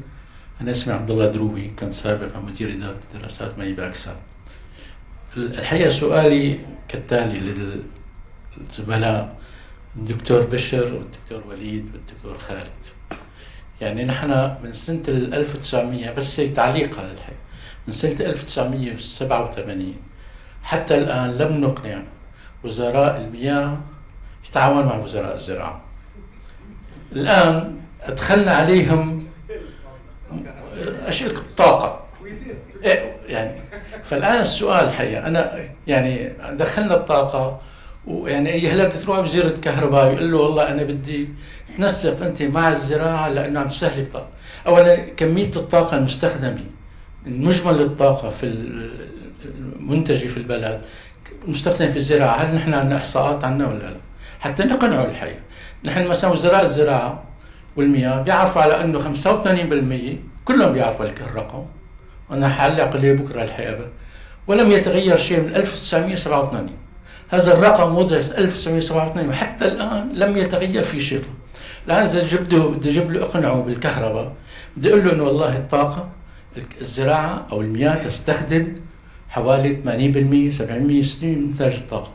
يعني السؤال أنا بدي الحقيقة عبارة عن خطة كيف أنا بقدر نفذ هذا النكسس ويكون كيف مفيد ينعكس إيجابيا على الاقتصاد. لأن شغلي ما أنا معروفة على إنه كل ما حتى من شان raising الافشنسي تبع الووتر في الأجريكلتشر، هذا له كلفة طاقة، له كلفة مالية وله كلفة طاقة. فإذا يعني أنا بس كنت حابب بس فقط إنه للتطبيق المباشر إنه شو هي الخطة فعلا حتى نقدر ننفذ العمل، غير إنه نعمل تنسيق، نعمل اجتماع وزراء الزراعة والمياه والطاقة، بصير اجتماع وبينسوي. شكرا.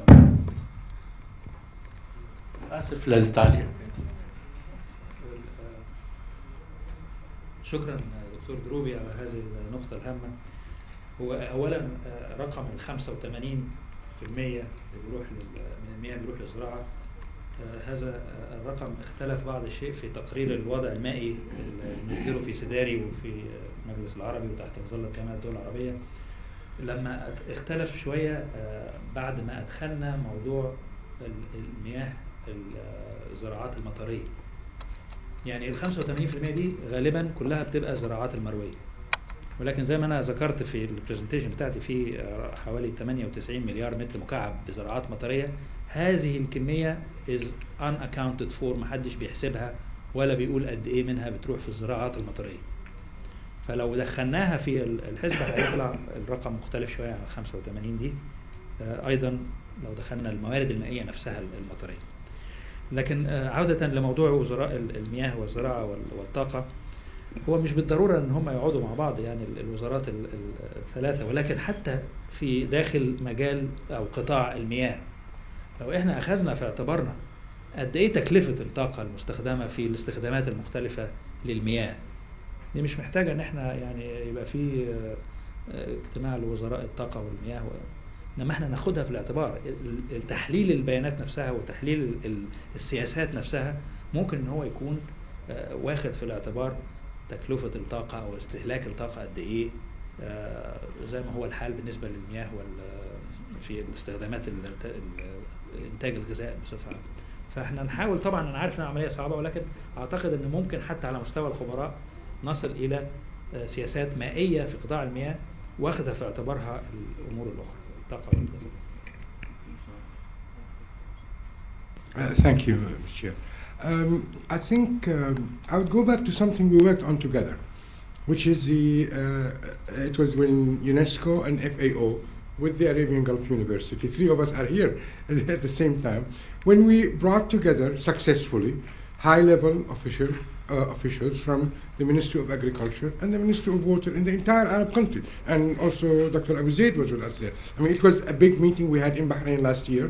And I think, to me, this is how we start. The agencies that are working with the line ministries need to get together, because as Professor Druby noted very well, it's the implementation of the Arab strategy for water security is in the hand of the agencies, as well as the member state. But for the action plan, in terms of if we are going to start getting the nexus approach, then we need to get together also us with ARENA, with other agencies who are working on together, and start bringing the second tier, the senior officers together, start developing cooperation within the ministries. We are beginning to convince the ministries of the need to talk between the agriculture and the water. And one of the major findings we found from the workshop was that we need water extension officers as much as we need agriculture extension officers in many of the areas, so that there is also an issue of how to use water. It's not only how to use it in irrigation, but in general. And I think eventually we will be able to do that, but it doesn't have to be at the very high level policy immediately. There is also the work that was done and supported by GIZ on putting the framework for Arab cooperation on the water and energy and food nexus, which can also be used if adopted. And of course, things take some time to be adopted at ministerial level. But I think I don't like to stop on doing that. My concern is that we keep discovering new connections every time. And now we are also finding out that we are also having to start thinking as well with the ecosystem at some point in time. So we need, if we bring the people through the governance approach, which we've talked about, the governance, then you are creating that linkage at the horizontal level and at the vertical level between various state agencies, between various agencies working at the local level. I think the nexus approach will then be implementable without having to really go back to the ministers all at that level, because many things start at the local level as well as at the level within the agency itself to start coordinating. So I think we'll take time, but I think we're heading hopefully in the right direction. Inshallah. Thank you very much. There are more questions. We'll go 1, 2, 3, and maybe 4, and maybe we can collect them and then get the answers. But just a brief remark, in the interest of time, and that we all probably want to get our well-deserved tea and coffee, can you try to be very brief in your questions or comments? Thank you. Bismillah ar-Rahman ar-Rahim. Walid Abdurrahman, I'm from Saudi Arabia. I would like to say that Dr. Abdullah is fully right. And I will give you the example of Saudi Arabia. You know, before 2001, we used to have Ministry of Agriculture and Water. And I was one against this issue, because we said that agriculture, you know, the Ministry of Agriculture and Water, they are biased, they are over pumping our aquifers, and they use most of it for agriculture and neglecting the other side. And we've been lobbying during the 90s. Dr. Zubari knows that, a group in Saudi Arabia, until we separate the Ministry of Agriculture from Water. In 2001 until 2015, the Ministry of Water did well. They built a strategy. They want to move forward. In fact, they improved the urban water management in cities. But when we come to the interaction between water, energy, and agriculture, yes, we have a problem. This is really a problem. Putting, you know, the decision makers in the Ministry of Agriculture with water. Then, yes, let me finish this story. You know, and to overcome this problem, you know, all the time we've been putting, you know, the pressure on both ministers to sit together. Alhamdulillah, eventually, you know, the higher authorities, they decided, they recognized this problem, and they decided to merge them together. Since they've been merged in 2016, and I'm working very closely with the strategy implementation action plans on all water, food, energy, I think the work, the strategy finished very, very decisively, and the implementation plan has started, and we are doing very well. I think, you know, the old style, conventional style, proved to be much better than the aggressive style, to have separate Ministry for Water and separate Ministry for Agriculture. And you are right. I think we have to merge, you know, we have to improve the governance. But talking, you know, theories, we will do that, put all these figures, doesn't work. Put, you know, one boss and let the people work under him. This after 35 years of expertise in water and energy, I believe this is the solution.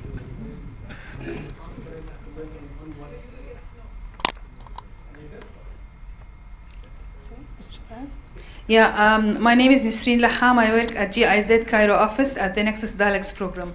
My question is addressed to Dr. Islam.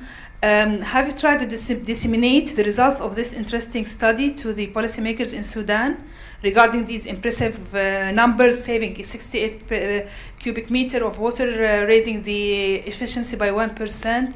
And was it a demand-driven study, or you just suggested that study? Thank you.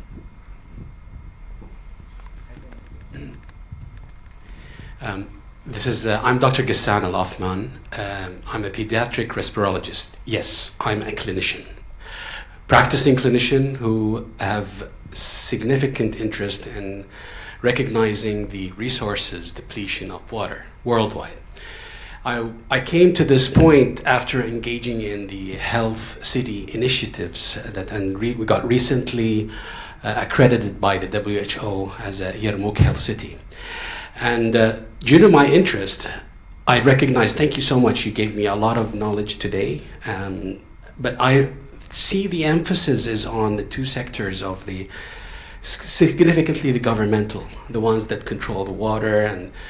But I think, in my humble opinion, and from the way I see things, is that the leak will always be there as long as we do not pay attention to the consumer.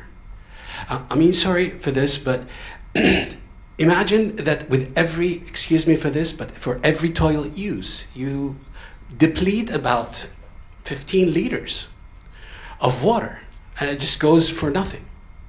And how does the consumer work on this? Because ultimately the consumer is a source of leakage for the water. And I think we need to shift gears as well to include this important sector in the education and implementing and make them understand in their own way. And in my way of thinking is, at this day and age, we require a more sophisticated way of bringing the picture and alerting the community of one day, if they keep doing what they're doing, that they will have no water to flush their toilets and not even water to drink. Because a lot of people, a big, huge community out there, they do not realize that threat. And the only way to reach them is through the social media and the sophisticated filming system that we could do. The reason why I'm here is to capture more of information, because I feel that this is my obligation, not only to my community, but to the world, to bring this close to the people's minds and make them understand in simple terms, and translate all the sophisticated numbers to them simply. I think this is highly required, and that's my humble opinion. Thank you so much for listening. Thank you very much. Maybe we can get one more question. Was there? Yes, and then. Ala Sadiq from Arabian Gulf University, Bahrain. Thank you all for your presentation. I would like to ask Dr. Islam. You increased the surface irrigation efficiency to 75%. You are using surface irrigation.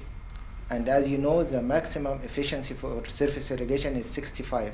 I would like to know, what did you do to reach this efficiency? Let's maybe collect the answers before we forget about the questions. Maybe Professor Al-Subari, you want to start? And then we move to the Nile questions. I'm glad my good friend Walid Simi mentioned this, because we are talking about why those two sectors, the electricity, the water and the food, are not, communicating. The problem is that the decision of having food security or encouraging agricultural practices has nothing to do with the science. It is a political statement. It is a socio-economic development issue. It is a food security issue. It has nothing to do with the other constraints. This decision has been taken as a political decision, and all the other sectors have to abide by that. It is a matter of life and death for some politicians, and so on and so on. So to come in the middle, like what happened in Egypt when they said they won 1.5 million Faddan increase, the people in the water, they said there's no water, and the people said no, this is I mean, it is not a scientific thing. What is our role here is to explain and educate decision makers that these decisions, if not based on scientific basis and evidence based, they will fire back at the end, because this is what actually happened in many parts of the Arab world, that when we thought that we can really produce wheat and we have all this water going down, then we have to come to our senses and stop. Okay, wait a minute, we have to rethink. But don't have to go through that process of rethinking after the damage is done. Do it before. Think about the consequences on the other resources before that. You can still optimize things. You can do a lot of a lot of things. And for my friend, the pediatrician, I'm glad that somebody outside the water tribe is coming to this type of conferences. This is one of the major issues that we are having. This is a governance issue, that how to mobilize the consumer behavior. It is again very complicated issue. It has to do with the social contracts in the country. It has to do with the subsidies level. It has to do with the water as a human right. It has to do with so many issues. It can't put taxes on people in terms of water just like that. It has to be studied. It has to be thought of. It is not just straightforward. But my experience, and probably many of you will agree on this, that we have tried a lot of awareness campaigns and educational and social instruments thing. Actually, they don't work. The only thing that really work or enhance this social awareness is to put a tariff, a price signaling mechanism in the system that shows the consumer this is not for free. It has a value, and this value is being subsidized for you, but it has a value. So we are using groundwater like it's a free. We are using everything is like free. We are using everything's, we have to change the behavior. This, but you cannot change the behavior through only awareness campaigns. And you have to you dig into the educational system. You have to you have to change your curriculums for the new generation, and you have to hit with some economic tools. There's also other tools that you can control, which is something like legislative and structural tools, what we call them building codes, for instance. You go for a building code and you force a certain size of pipe, a certain water saving device, and so on and so on. So you have to do a lot of things to save water. But awareness by itself is not going to work. But believe me, once the people reach a level of high awareness, then you are on the go. You can do a lot of things. I'm done with my question. I'm going to add one issue. Just briefly, because there were a lot of questions. Oh, yes, very, very rapidly. I think I fully agree with Dr. Walid on the issue.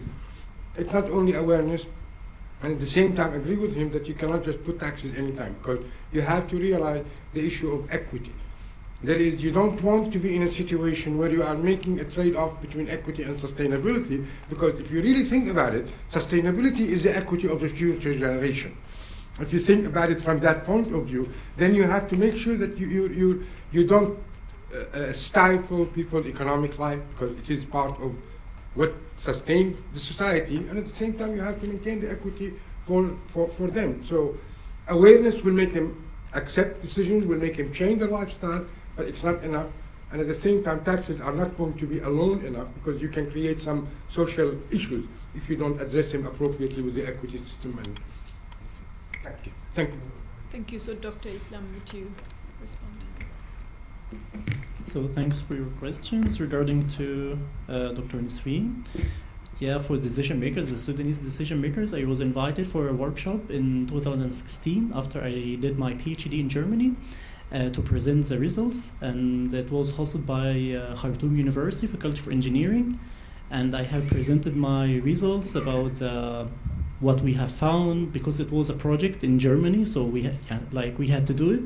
And I'm afraid to say that I cannot say, okay, the decision makers we're convinced about the numbers, but for the researchers, yes. And this is another issue which I cannot talk about it. Why they are not convinced? Maybe it is a political reasons or others. So, but the results are published, and the tools as well. It is not like we are talking about only for this session. And regarding for the modeling, as I understood from you, like for the series of the applications and the worker group in Germany, we found that the major factors for this scheme is the water distribution problem. It is not about using kind of crops with new genetic just to increase the productivity. The main problem of the scheme is a siltation problem, which comes from Ethiopian highland through the river, and that cause a lot of water problem within the channels, and the maintenance, which is one of the major factors. They don't have this kind of maintenance. You of course you can imagine 8,000 square kilometers and one organization or one authority, and to identify which one we could, or like for them to have this money for the maintenance, it was not possible. They are doing a lot of work there. I cannot say they are not doing anything, but to highlight which is the main channel, like for the research so far, we identified around 80 irrigation channels. It could be having the priority, not only working for the scheme, and we have used the river wear, which is one of the DSS model recently developed, and we are trying to use actual observed data instead. I hope that I answered your question. And for Dr. Ala Sadeh, from where I got the number, or like to target the efficiency of 75%, actually I did also the study in 2015, which is published in Agricultural System. I made an evaluation for the irrigation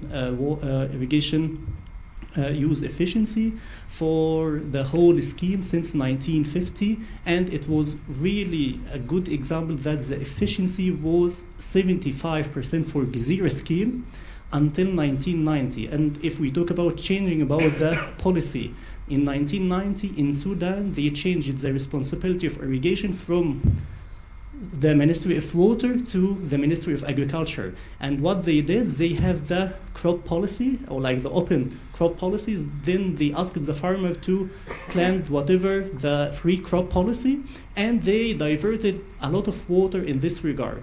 And we found that since the 1990s, there is a drop in the overall irrigation efficiency from 75% to 45, or even less than 45%. 45 was an average from 1990 until 2010. That's why we, like for our study and our work, we found that it could be back again to the past if we enhance this the efficiency of this such a scheme, and to make it as a past. Now we are talking about the Millennium Goals, SDGs, and new technology, nanotechnology, and for some of the areas in our countries, they have low efficiency, and there is no nexus between water and food. I hope that I answered your question. Thank you. Thank you very much. I can see that there is room for further discussion, but maybe you could do that over tea.